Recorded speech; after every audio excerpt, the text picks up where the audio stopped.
drop in and sit with you a while? Go ahead, sit. Who cares? Don't take that attitude, boy. I'm just the warden here. I'm not responsible for what happened to you. Who would you say was? You were. Only it's too late now for you to do anything about it. Sure like to try. What time is it? 8 o'clock. 3 hours more and I get it. And for what? For killing your wife? I didn't kill her. Now, Bobby, behave yourself. A jury decided you did. The jury decided. Does that mean I did it? Because 12 people I never saw before say I killed my wife. Does that mean I did it? All right, does it? I guess there isn't anything I can do for you, Bobby. It's too late now to do anything. To find whoever really killed my wife. I've been hoping Boston Blackie would find out. He promised me I would when I wrote to him, but... Oh, what's the use? Blackie's still working on your case? Yeah, so he said. Only it's a little late for him to be doing anything about it now. Don't say that. It's only 8 o'clock. You're not scheduled to go till 11. A lot can happen in 3 hours. Can it? It's possible. Yeah, I guess so. Only I can't help thinking what's going to happen in 3 hours. To me.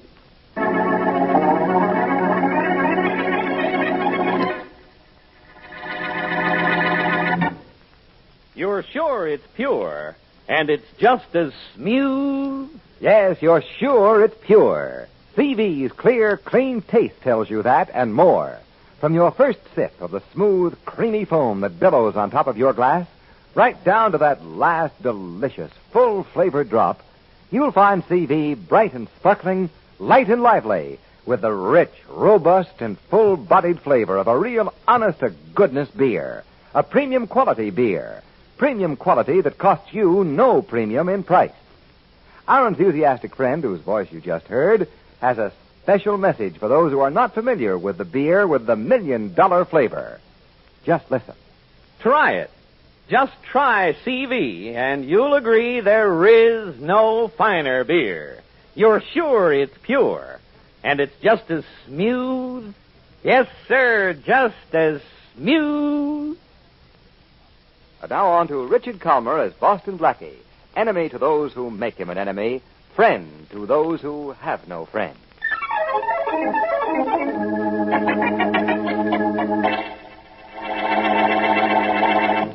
1, 2, 3, 4, 5. Shut up. 6.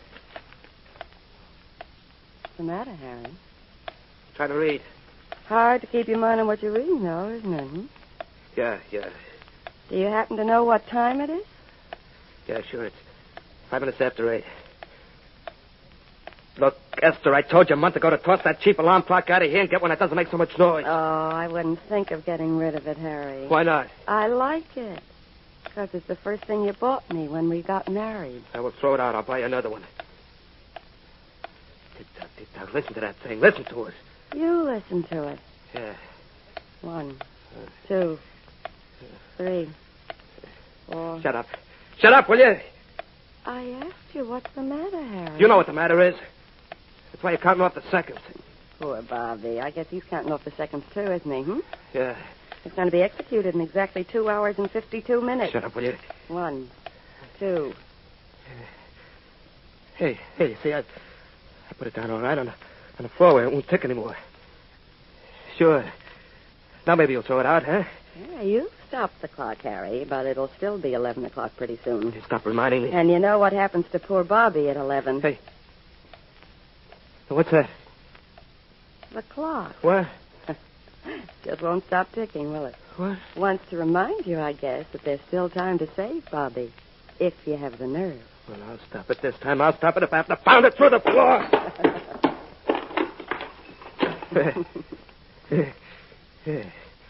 There it is all over the floor, see? Sure, that stopped it. Once and for all. Yeah. About 11 o'clock will still come around. And they'll do something to Bobby. Once and for all.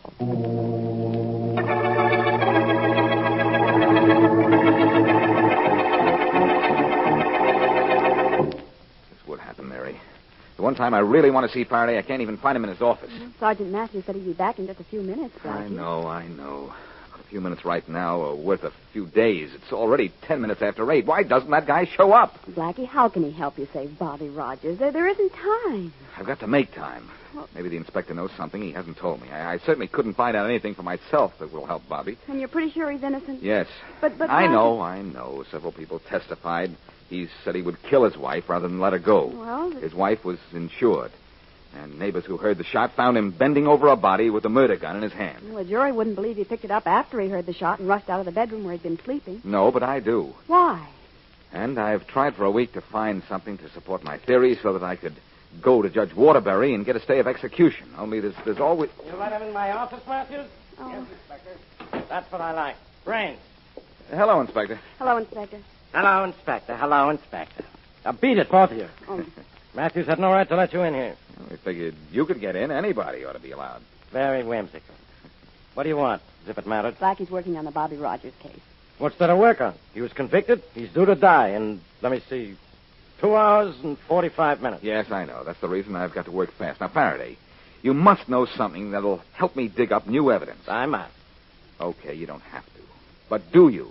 Something that wasn't brought up in the trial. No. The inspector doesn't know anything, Blackie. Well, in that case, it's one time rumor has a foundation. In fact, I'd heard that. Oh, you did? Yes. Did you also hear that a fellow named Harry Johnson tried to alibi Bobby Rogers by claiming he was in the apartment when Mrs. Rogers was killed? What? Harry Johnson? Who's he? He's a friend of Rogers. He never testifies because when he went to see Judge Waterbury with his story, the judge pointed out that it would place him at the scene of the crime. So he admitted he was just trying to help his friend. Faraday, I love you. Yeah. Where can I find Harry Johnson? Who knows? Except maybe Judge Waterbury. Good, I'll go see him. He lives near here. What time is it? What am I? A grandfather clock? No, you're too old for that. It's 20 after 8, Blackie. And Rogers dies at 11. That's right. 2 hours and 40 minutes is all I have. And to Bobby Rogers, it's a lifetime.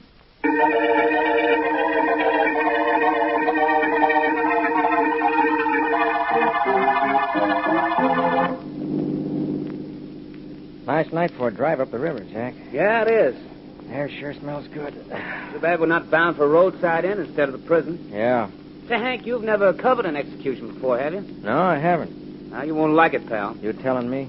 Oh, by the way, you still think Bobby Rogers is innocent? Mm-hmm. You don't, huh? No. In fact, I'll bet you $5 that Rogers confesses at the last minute. I'll take that bet. Okay, sucker, wait and see. At 11 o'clock, in 2 hours and 35 minutes, Bobby Rogers pays his debt to society, and then you're going to pay your debt to me.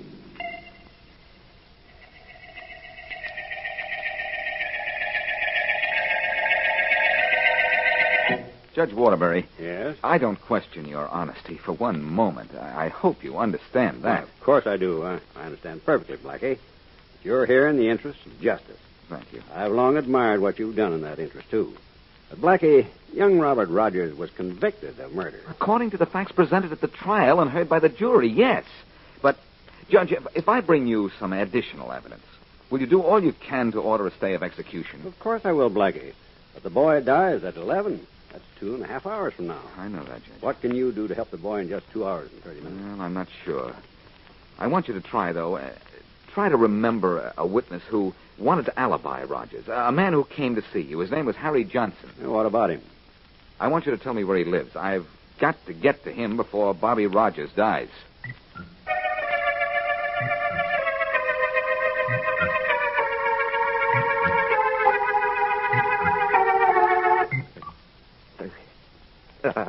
What's the matter, Harry? Hmm? So nervous you can't light a match? I got it that time. Yeah, sure, after 3 bum tries. Well, so what? You're smoking a lot.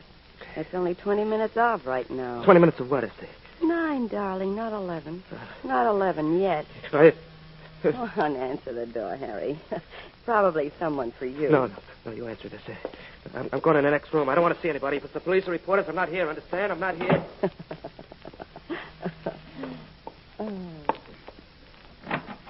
I'd like to see Harry Johnson, please. He's not in.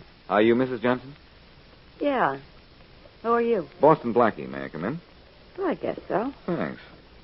I'll stay only a minute. My friend Miss Wesley is waiting outside the door, and I told her I wouldn't be long. Mm-hmm. What do you want with Harry? Well, as you probably know, Bobby Rogers dies in state prison tonight. Yeah. Your husband at one time tried to give Bobby an alibi. I want to talk to him. Where is he? Who knows? I've been alone all evening. All evening? Yeah, why? No reason. What I came to tell Mr. Johnson was that I just talked to Judge Waterbury, and he might call state prison in an hour to postpone the execution. Oh? Been some new evidence? He wouldn't say. He says it's something that he discovered himself, though he's weighing it very carefully. I thought your husband would like to know since he tried so hard to help Rogers. Yeah, well, I'll tell him. Do that, will you? Uh-huh. Well, goodbye. Bye. Well, Blackie, that was awful quick. And awfully enlightening, Mary. Huh? I saw something interesting, and I was told an interesting lie. Oh, interest me in them, will you? Well, Mrs. Johnson said she was alone. So? But there was a cigar burning in an ashtray. Oh, well, apparently she isn't alone. So it might mean her husband was hiding, afraid to see anybody until Rogers was dead. Anyhow, I played a hunch and put Judge Waterbury in sort of a spot. Now, I want you to take the car, find a phone, and call him right away. And tell him to get police protection, quick. Then meet me back here. Oh, why here? Because I'm going to wait here to see if Harry Johnson comes out of this house and heads for Judge Waterbury's.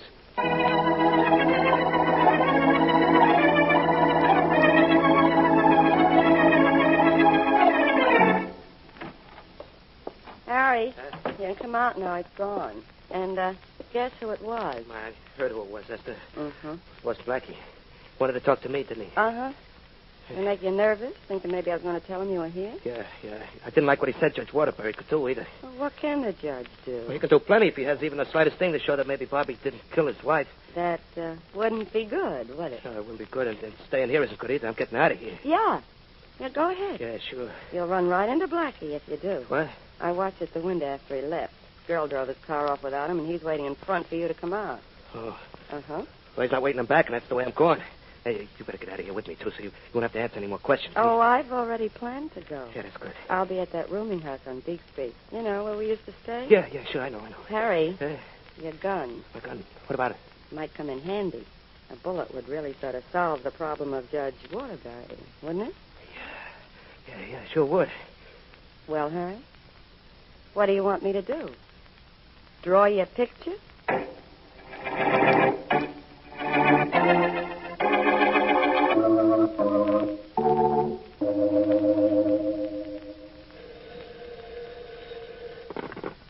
Hello? Hello, Judge Waterbury? Yes? Oh, thank goodness. I've been trying to get you on the phone for 30 minutes. I'm awfully sorry, but I just got in. Who is this? This is Mary Wesley calling for Boston Blackie. Oh, yes. Judge Waterbury. Blackie wants you to get some... Judge Waterbury. Hello? Hello? Hello?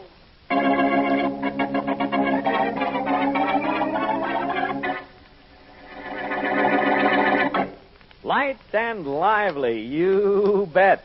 Bright and sparkling, yes, sir.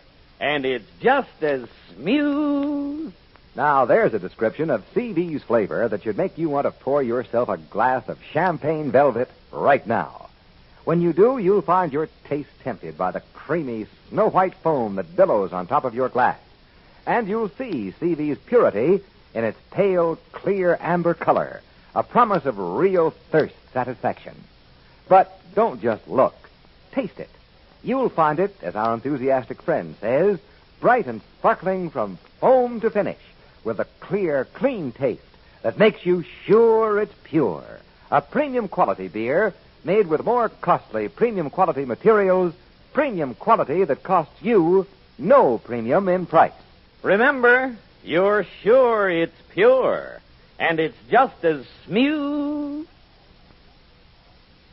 And now, back to Boston Blackie.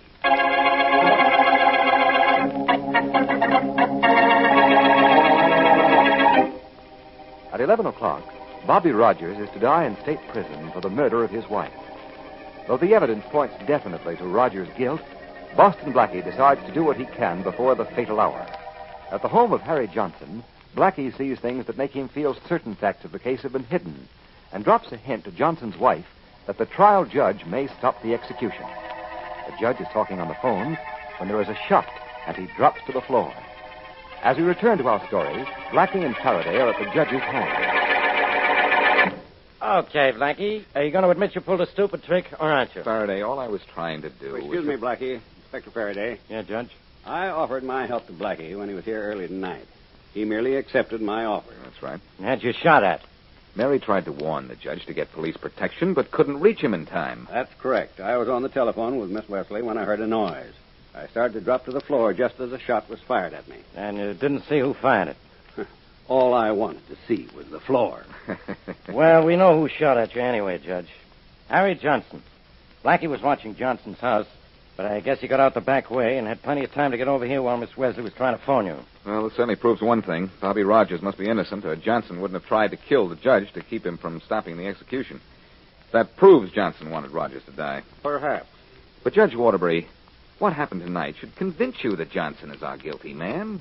Give me time and I'll prove it. I can't stay the execution merely because a shot was fired at me, Blackie. That's hardly a reason. All right. I have an hour and 15 minutes left. I'll get that reason for you. Faraday, you have an order out to pick up Johnson, right? Yeah. Cancel that order to have Johnson picked up. Instead, just have him spotted and watched from a safe distance. Then let me know where he is, will you? Why? Because I've got an idea. I'm going to send Mary to a newspaper office. And then, if the cops pick up Johnson in the next hour, I'm going to make news.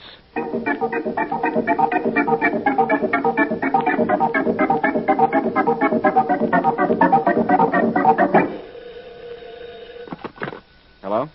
Hello, Blackie. This is Farraday. Yeah? We've spotted Johnson for you. Good boy, Inspector. It's only 10:15. Where is he? In a diner called The Owl at 21st and Main, sitting at the counter. Is he alone? Yeah. He doesn't know he's been spotted or is being watched, does he? No. A policeman recognized him from a description Judge Waterbury gave us. Yeah. Sent for a neighbor of the Johnsons, and he made a positive identification. Good. Johnson just started a week, so we'll be there a half hour at least. Swell. Yeah. Well, meet me at the Owl Diner right away, Inspector. Okay. When Johnson comes out after taking his nourishment, he's going to take his medicine.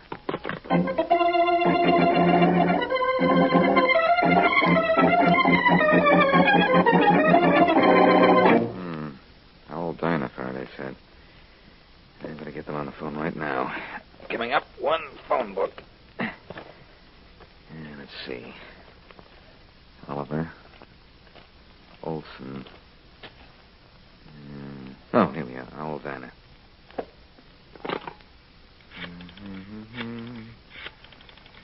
Wonder what they serve at the Owl Diner. Owls? Good idea. Frigs eat owls. Owl Diner. We're open as long as your eyes are. Hello. Let me speak to the man behind the counter, will you? Well, he's not behind the counter right now. He's in this phone booth. Oh, fine. This is Boston Blackie. And I'm a grandmother. Look, no kidding. This is Boston Blackie. And there's a man at your counter, isn't there? Yeah, just one. That shows how good business is. And that's no kidding either. Well, business is going to be worse because you're going to lose the customer you have. Not before he pays his bill, I hope. No, I'll give him time to pay you. And I'll give you an extra 10 if you'll do me a favor. Whatever it is, for $10, I'll do it. I want you to talk to that customer of yours, keep him there for about 15 minutes, then let him go. Okay. What's the big idea? It's an idea. I have to catch a killer. Uh-oh, let me out of here. Now, he's harmless. Talk to him for just 15 minutes. That's all you have to do. And I get $10? That's right. Almost $1 a minute. Okay, pal, you got a deal. He'll be here. If I have to put him to sleep, tell him a bedtime story.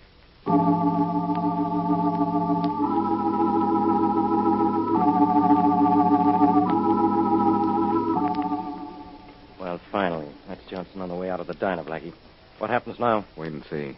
Shh. There he comes. See you later. Night. Here we go, Faraday. Hey, you. Huh? You mean me? Yes, you, Harry Johnson? Well, sure. Well, what about it? This about it. Oh.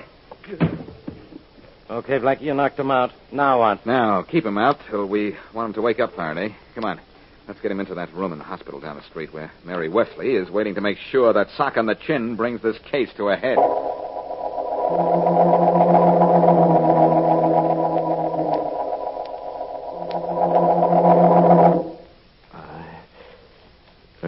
How do you feel, Mr. Johnson? Now, don't be frightened, Mr. Johnson. You're going to be all right. You're a nurse. How'd I get in here? This is a... Hospital, Mr. Johnson. You were found unconscious in the street. What? Someone hit you over the head and robbed you, we imagine. But you're going to be all right. Oh, nurse, what time is it? Now, Mr. Johnson, you mustn't try to sit up. What time is it? What time? Just lie back now. That's better. 4 o'clock. 4 a.m. You must know the time. I've been here since last night. Since about 10:30 last night. Oh. Now, just lie still. Nurse, that paper on the nightstand. There's that late edition. Yeah, it's an extra that came out a little after midnight. Let me see it. Now, please, Mr. Johnson, you mustn't try to sit up. Come on. I'll hand you the paper.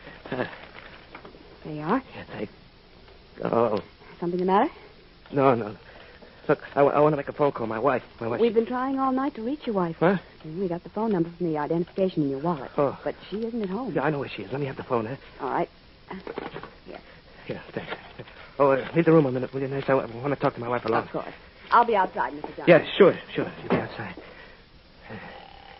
Hurry up. Hello? Hello, Hester. Harry, where are you? I'm in the hospital. I got hit over the head and robbed. Oh, did you? Yeah, you care a lot, too, don't you? I thought you'd run out on me because you couldn't sit with me and count the minutes as they went by. What? Isn't there a clock in your room? Yeah, there's a clock, and you've done it, haven't you? You let the poor kid die. Oh, you must have been hit on the head very hard, Harry. He isn't dead yet. What? You can still save him if you have nerve enough. Well, he's been dead for hours. It's in the paper I've got. It's only 11:15, Harry. Well, it's 4 in the morning.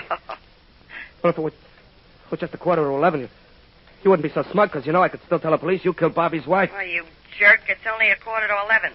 That newspaper you have must be a phony. What? Now shut up and hang up. This is a trap. No. That's not trap. Hello? Hello,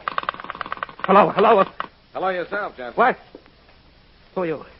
Where'd you come from? I'm Boston Blackie, and I came from behind the screen, just as Inspector Farraday is coming from behind it right now. What? Don't bother to hang up that phone, Johnson. Your wife was right about that newspaper. Blackie had that headline printed, especially for you. Now I'm going to call Judge Waterbury and stop Bobby Rogers' execution.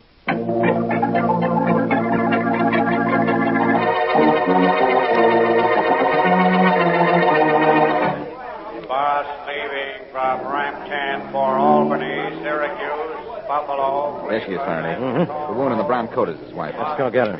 I'll handle this, Blackie. This is my department. The department may be yours, but the pleasure is still mine. Yeah, I'm getting plenty of pleasure out of this myself. All right, Mr. Johnson. What? You're under arrest. There must be some mistake. My name isn't Johnson. We happen to know it is, and the only mistake is yours for thinking Bobby Rogers would die for something you did. Let's go, Mr. Johnson. Let go of me. Let go. Pardon our rudeness, Mrs. Johnson, but thanks to what your husband told us about you, the governor is going to pardon Bobby Rogers.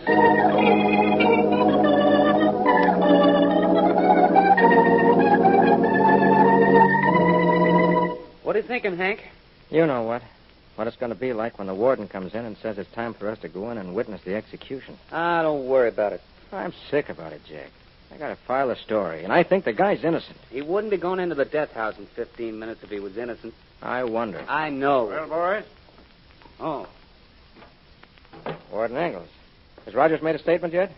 No, boys. He was too stunned to say anything. Not even I was framed? No, but if you want a good story for your editors, get on the phone with this. The execution of Bobby Rogers has been canceled. The police are arresting the real killer probably right now.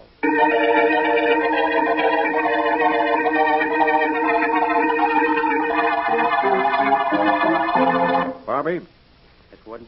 I know you didn't expect to see an audience in my office when you came to say goodbye, but I want you to meet Miss Mary Wesley and Boston Blackie. Well, see. Hello. How are you, Bobby? I want to thank you, Blackie. I don't know how you did it, but I'm sure glad you did. It was your friend Harry Johnson who really saved you, Bobby. Yeah, I read about that. I was sure surprised when I found out his wife killed my wife. What made her do it?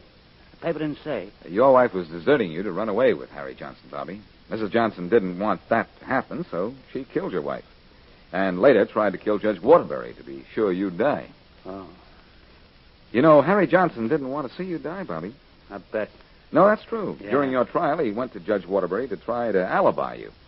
But he quit when he found out he'd be in the spot if he did. He knew his wife killed my wife. Why didn't he come out and say it? He must have had a reason. You're so right, Warden. His wife knew that Harry was wanted for armed robbery in another city. That's And if right. he told what he knew about her, she'd do the same thing to him. Only Blackie didn't know that. He thought Harry was guilty all along. Kind of a mess, wasn't it? You sure worked fast, Blackie. Well, I had to. I only found out about Harry Johnson a little over 2 hours before the, you-know-what. All I can say is the way you operate, Blackie, is really out of this world. Which is just where I would be if it weren't for you.